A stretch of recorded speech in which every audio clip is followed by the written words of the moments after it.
Hello again, everybody. Welcome to USA Wrestling Weekly. I'm Scott Casper. It's time to take a look at what's trending from USA Wrestling, the national governing body of our sport. We start the week with USA Wrestling's big news. It focuses on November 2nd in Fairfax, Virginia. It's where two of its top athletes will be featured in international freestyle action alongside the NWCA All-Star Classic at George Mason University.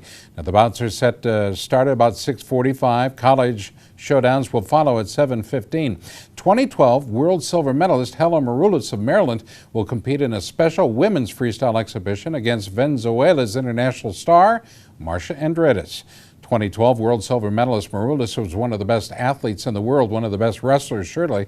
She's placed 4 times at the senior world level and boasts gold medals at the Pan American Games and the World Cup as well. Starting young and early, she made her name known as a youth in Maryland, placing 6th in the state for Colonial Zadock Magruder High School. Now, she went on to win 3 medals at the Junior World Championships and then 3 women's college national titles as well. Her opponent, well, she's a tough one, a veteran star for the country of Venezuela. Andredes competed in both the 2008 and 2012 Olympic Games. She's won 4 Pan American Championship gold medals and has a total of 12 Pan American medals collectively throughout her career. Women's national coach Terry Steiner talked to us about this great matchup. The match is going to be a great match. I mean, Andredes is definitely a veteran wrestler, has been around a long time, and has had a lot of success, and is a very strong, physically strong wrestler. And Helen's kind of an artistic wrestler, that is kind of has a lot of different ways to attack and score points. So I think it should be a good match. Also on display, men's freestyle. Who's going to be there? America's newest junior world champ, Kyle Snyder of Maryland. He'll be included in those exhibition bouts. Snyder, he captivated the world in August, if you recall. He won that gold medal at 211 pounds at the Junior World Championships in Sofia, Bulgaria. The FILA junior level includes athletes from 17 to 20 years old, making the 17-year-old Snyder one of the youngest athletes in the field. He'll face Canada's junior world team member Giannis Narlidis in that freestyle match. It'll be their very first meeting. Snyder was the A6 High School Wrestler of the Year just last year, a 3-time prep school national champ, a national champ on the FILA junior and cadet levels. He starred for Good Counsel High School in Maryland, and he's currently a U.S. Olympic Training Center resident athlete and returns home just for this bout. Snyder's foregoing a senior high school folk style season to focus entirely on freestyle prior to heading to Ohio State for college. Here's Snyder on his match at the All-Star. It's going to be an awesome experience. I went to the Classic last year when I was at American University, and it was a great atmosphere. Obviously, got to see some great matches, and I didn't think I'd be wrestling until I was in college, but the opportunity presented itself, and super excited to compete, super excited to wrestle this Canadian, and I haven't wrestled a really live match in front of people since Worlds, so I'm really excited for it. Well, in addition to the 2 international bouts, there will be a few preliminary college matches on the card to start the night off. One of those, sophomore Sahid Kargbo of George Mason University. He'll battle Luke Ballou of Westchester. Kargbo is a member of the U.S. Junior World Greco-Roman team that competed in Sofia just this past summer. In our previous 2 episodes, we announced the weight class matchups from the All-Star. In total, the college main event draw features 18 All-Americans with a combined 10 NCAA Division I titles, 32 medals among them. 3 of the participants are 2-time NCAA champs. Well, you need some other reason to attend the big weekend at George Mason? Well, there'll be a pre-event social prior to the competition, and the keynote speaker, USA Wrestling leader Mike Novogratz, the 2012 Freestyle Olympic team leader. He's chair of the Living the Dream Medal Fund and chair of the Beat the Streets New York. Novogratz has been USA Wrestling's Man of the Year and has been inducted into the National Wrestling Hall of Fame as Outstanding American. Now, just prior to the event, organizers have pulled together an outstanding clinic as well, featuring 4-time NCAA champ Kyle Dake, Olympic champion Steve Frazier, world champ Butch Keiser, Olympic medalist Nate Carr, and several other highly respected athletes and coaches. You can get more information on the weekend, hotels, and all that information you need at nwcaonline.com. We'll see you there. News on the international scene continues when we return. I'll be right back.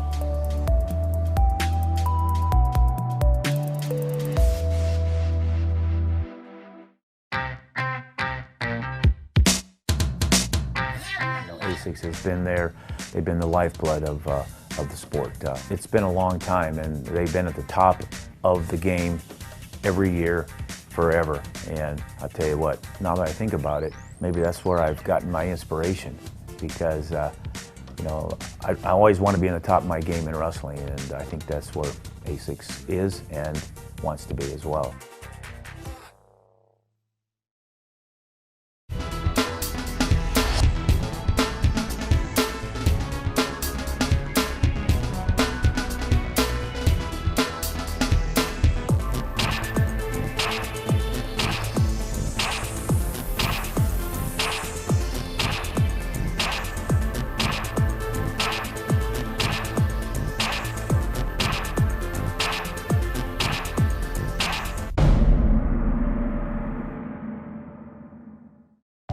Hi, I'm Wayne Boyd, Director of Operations and Development for Titan Mercury Wrestling Club.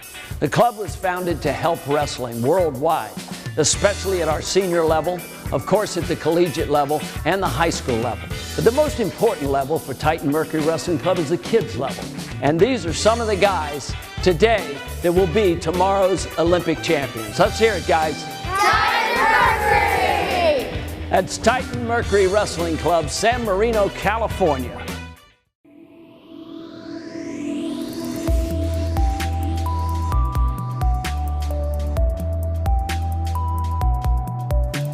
Well, now all the eyes of the wrestling community are turning toward the upcoming season, the college season.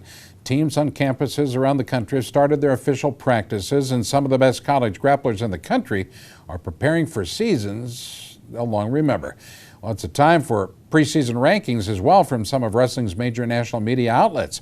We've checked out the rankings from Amateur Wrestling News, Win Magazine, and Intermat heading into this week's episode. For 9 of the 10 weight classes on the Division I level, all 3 media outlets agreed on which wrestler should be number 1. Well, at 125, returning NCAA champ junior Jesse Delgado of Illinois takes the number 1 spot. Coming in at number 1 at 33 is senior Tony Ramos of Iowa, an NCAA runner-up just last year at 33. At 41, we have 2-time NCAA champ Logan Stieber, a junior from Ohio State. He'll move up a weight class this year. Also moving up a weight, claiming number 1 at 49, NCAA champ Kendrick Maple, a senior from Oklahoma. And yet another NCAA champ sits at number 1 at 57, that man of few words, Derek St. John of Iowa. 2012 NCAA champ and Hodge Trophy winner, 3-time NCAA finalist, senior David Taylor of Penn State. He'll take the top spot at 65. Now we go to 84. 2-time NCAA champ senior Ed Ruth of Penn State holds the top spot there. Taking the top preseason spot at 197 is Taylor Meeks of Oregon State, a junior who was 4th at last year's Nationals. And the top heavy-ranked wrestler in the country is 2-time NCAA champ, the senior from Minnesota, Tony Nelson. Well, there's some disagreement about the top man at 174. Both Amateur Wrestling News and Win Magazine are going with returning NCAA champion, senior Chris Perry of Oklahoma State. Good choice. Well, Intermat, however, has chosen 2010 NCAA champion and Olympic trials runner-up Andrew Howe. Remember, he transferred to Oklahoma for his senior year from Wisconsin. In the team race, Intermat is going with Penn State. They've won 3 straight national titles, and Intermat's believing they're going to come home with their 4th this year. Win's preseason tournament rankings, however, show Minnesota edging Penn State for the national title. Well, who's going to win it? I guess we'll have to wait until the 2014 championships in Oklahoma City to find out who will bring home the team crown in March. I can hardly wait. Well, preseason workouts aren't the only thing happening on college wrestling scenes these days. Several top programs are launching their first press conferences with athletes and coaches. The most successful program in the history of college wrestling is Oklahoma State. The Cowboys have won 34 NCAA Division I team titles. The group's led by head coach John Smith, who's a 2-time Olympic champion himself, 4-time world champ, and one of the most successful coaches on the scene. Heading into this year, Smith's Cowboys are among the top teams on the Division I level and will have a home mat advantage at the national tournament, which will take place in Oklahoma City.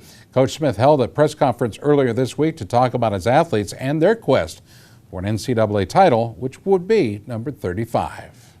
I feel like we've kind of got a stronger team, but yet we came out ranked 5th, 6th in the country in a lot of rankings, and just kind of tells you that there's some teams that kind of stepped up, Oklahoma being one. It's going to be a great team this year, and probably great Bedlam dual meets. On paper, it doesn't look good for us, but we'll try to change that over the course of the year. But, just looking at my team, I'm excited, and in the past when I've had teams like this, we've been right there 1 or 2 in the country. So it's telling me that looks like a very competitive year, and for us, it's going to be about developing some new faces on the team that haven't done a whole lot up to this point.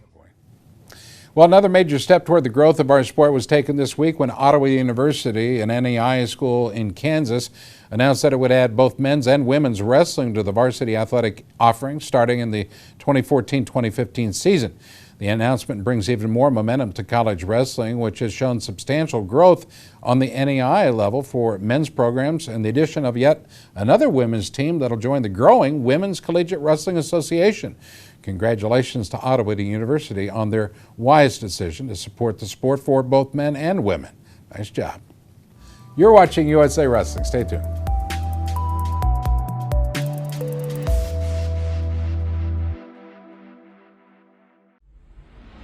Wrestlers, are you ready for the next step? USA Wrestling challenges you to test your skills at the USA Wrestling Cliff Keen Athletic Folkstyle Nationals. Become a national champion. Head to the Unidome in Cedar Falls, Iowa on April 5th and 6th to compete against the best wrestlers in the country. Last year's event featured 1,200 cadet and junior wrestlers from 32 states on 26 mats. For more information about this event and other tournaments, visit usawrestlingevents.com.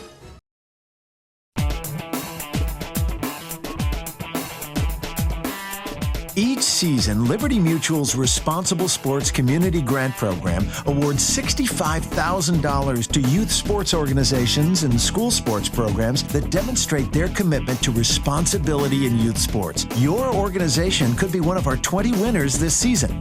It's easy. Simply visit responsiblesports.com and click on the Community Grant Program. Administrators register their organization with the program, then reach out to rally parents, coaches, and team supporters to log on and review either the Responsible Sports Parenting or Responsible Coaching Guide. Then complete the quiz and showcase your mastery of the concepts. Every successfully passed quiz is worth a point that you can credit to your favorite youth sports organization or school sports program. Connect with friends, family, and neighbors to rally more support. The teams and schools with the most points at the end of the grant period win. It's that simple. Watch the leaderboard throughout the grant season, then rally more of your supporters to increase your totals. Liberty Mutual is committed to celebrating and championing youth sports and to financially supporting organizations that demonstrate their commitment to responsible sports.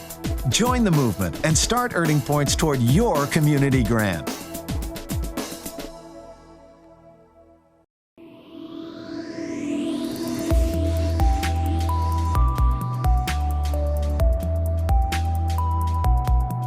Well, USA Wrestling is proud to announce new records in 5 major membership categories during the last year, 2012-2013, including a combined membership of more than 200,000 for the very first time.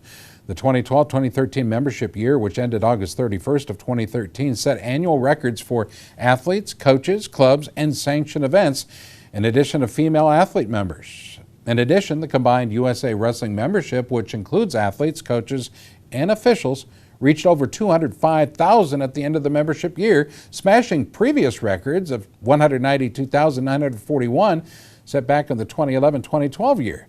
All of this was achieved in a challenging year in which USA Wrestling also had to focus on the effort to keep our sport in the Olympic Games.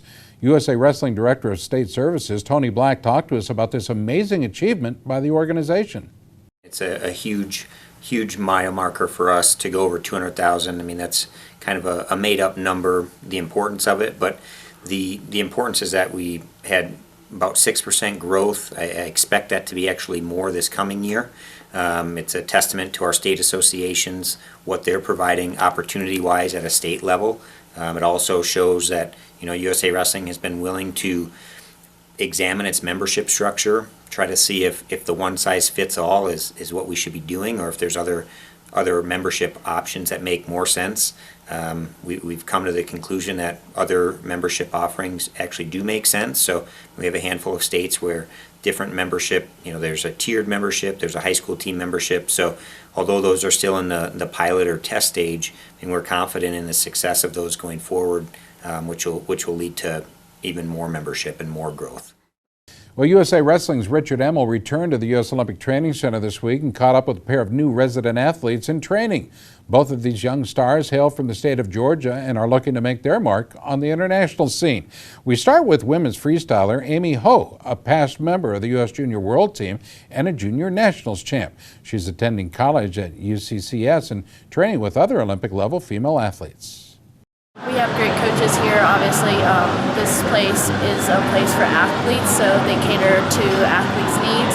There's sports med, strength and conditioning, and just everything is catered for athletes. And I feel like this is the best place for me to improve as a wrestler and as an athlete. Brooks Clemens was one of the nation's top high school wrestlers last year as a third-team member of the A6 All-American squad. He's concentrating on international freestyle before making a decision about where he'll compete at the collegiate level. I figure I wrestle with the best people in the country. My wrestling only increased. Just get wrestle with likes of Kyle Snyder, Destin Kilgore, and Jack Bass, and Mosafe. Those are all top 5 people in the world, so I'm just trying to get better. Good, I like it so far. Everybody fights for a takedown. I got my first set of stitches the last week, so I thought I was a BA. But really enjoyed it and love the atmosphere. Well, last week we introduced the USA Wrestling Countdown of the top 10 stories from the successful Keep Olympic Wrestling movement. Now, as you'll remember, September 8th, the IOC General Assembly voted to include wrestling as an additional sport at both the 2020 and 2024 Olympic Games, a major victory for the sport on the international level after an intense 7-month struggle. Last week, we shared the number 6 through number 10 from the countdown. This week, well, we're going to bring you the top 5 news stories from the Keep Olympic Wrestling effort. Coming in at number 5, the highly successful Rumble on the Rails held May 15th at historic Grand Central Terminal in New York City. And remember, it featured 3 world wrestling powers, including the United States, Russia, and Iran. It was Iran's first visit to the U.S. for wrestling since 2003. The event was broadcast live on NBC Sports Network with the U.S. versus Iran duel and the Universal Sports Network with USA versus Russia serving as the centerpiece of the newly created World Wrestling Month. Now, next at number 4, the Freestyle World Cup that was held February 21st and 22nd in Tehran, Iran. This showcase event was only days after the IOC Executive Board recommended that wrestling be removed as a core Olympic sport. Well, the top 3 teams in the standings of this event, this sold-out event, by the way, were Iran, Russia, and the U.S. When they posed together on the champions podium, it showed how wrestling transcends political borders and brings people together. Well, what story made the 3rd spot? Well, it was the announcement by the International Olympic Committee that took place May 29th. It was the executive committee that voted to shortlist wrestling alongside the joint baseball-softball bid and squash. They were the 3 sports that would be eligible for the spot as a provisional sport in the 2020 and 2024 Olympic Games. There were 8 sports vying for that one provisional spot. Wrestling's presentation was given by FIDA President Nana Lalovic of Serbia, Jim Shear of the United States, Carol Wynn of Canada, Daniel Agali of Nigeria and Canada, and Lise Legrand of France. Wrestling was voted through in the first round of voting. Well, taking the number 2 spot, the FIDA Extraordinary Congress that was held in Moscow, Russia, May 18th. The wrestling federations of the world came together to make some very important decisions. Nana Lalovic of Serbia was elected president of FIDA, a dynamic leader who became acting president in February. The Congress also approved the new rules of wrestling designed to make the sport more exciting. Well, changes in the FIDA Constitution provided more representation for both women and athletes within the leadership of the sport. So the Extraordinary Congress showed that FIDA listened to the concerns of the international community and had the courage to act. And the top story from the Keep Olympic Wrestling effort was the September 8th vote itself. That was when the IOC General Assembly selected wrestling as the final provisional sport for the 2020 and 2024 Olympic Games. 3 sports made presentations, and fine ones indeed: wrestling, squash, and the combined baseball-softball bid. FIDA brought its same all-star presenters in Lalovic, Shear, Wynn, Agali, and Legrand, and the world media reported the results as wrestling received a majority of 49 of 95 votes in the very first round of voting for the win. It was time for wrestlers around the world to celebrate a hard-fought victory against some tremendous odds. It was truly a day that'll forever live in sports history. Your wrestling news continues when we return. Stay tuned. We'll be right back.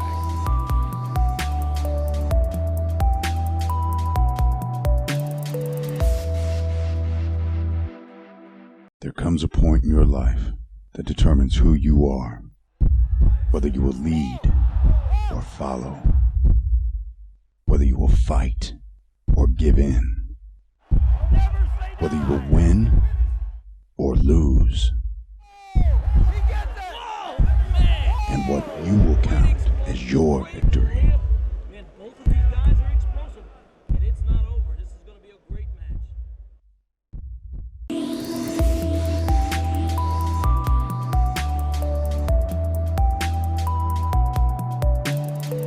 Well, last week we brought you the results from the Veteran World Championships in Sarajevo, Bosnia, that featured the world top wrestlers who are 35 years and older. Well, the United States put on a great performance, bringing home 7 golds, 27 medals in total. This week we're going to show you some of the exclusive video coverage of our champions in action. Shirzad Ahmadi of Connecticut won his 9th career Veterans World title, winning all of his freestyle bouts at 138 pounds in Division E. He's the most successful U.S. veterans wrestler ever and one of the best in world history. Winning his 2nd straight Veterans World title in freestyle, it was Michael Schick of Florida. He defeated a returning veterans champ and Fatih Azbaş of Turkey, who was 5th at the 92 Olympic Games. Winning a gold at the highest age division was Terry Harris in Division G. That's held for athletes over 65 years and older. Harris won 2 bouts to capture the gold at 167. And for the 2nd straight year, winning a Veterans World gold was Steve Turgeon of Connecticut.